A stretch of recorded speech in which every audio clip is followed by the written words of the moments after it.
Okay, good morning, grade 9. So today we will talk about Ohm's law triangle.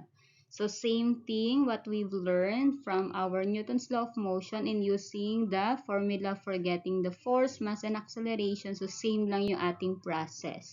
So as you can see, we have voltage, current, and resistance. So if in your problem, so if voltage yung hinahanap, so all you have to do is multiply current and resistance. So kapag naman current yung hinahanap, so divide the voltage and resistance. Next, so kapag resistance naman ang hinahanap, divide voltage and current. Okay? Next, so these are the units to be used for each measurement. So we have here the voltage, current, and also for the resistance.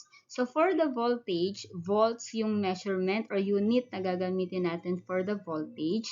Amperes naman ang gagamitin for current and ohms for the resistance. So kapag voltage ang hinahanap sa problem, at the end or at your answer, final answer, dapat V ang makikita nating unit of measurement. So kapag naman current yung hinahanap or yung sinolve mo, A naman yung magiging unit of measurement. And kapag resistance yung iyong sinolve, so ohms or omega yung ating pinaka unit of measurement. Okay, so try natin tong ating sample problem so that you can see kung paano ba gagamitin yung ating Ohm's Law triangle. Sample problem. So we have here a circuit has a voltage of 12 volts and resistance of 4 ohms. What is the current?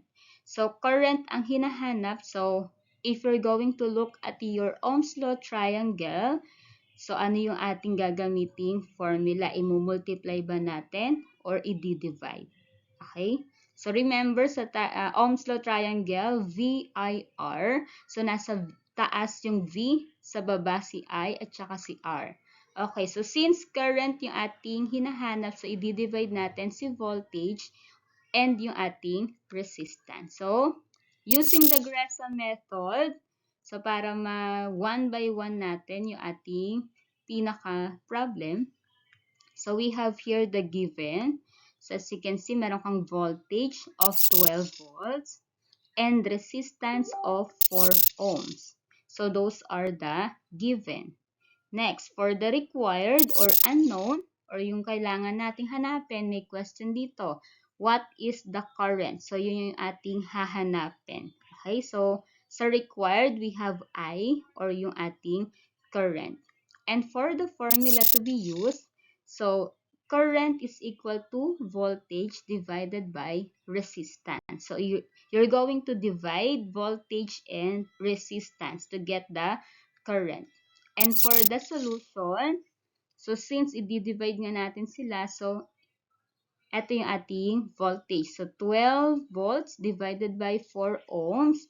So 12 divided by 4, what would be the answer? Okay, so the answer is 3A. So remember, ang unit of measurement para sa ating current ay amperes.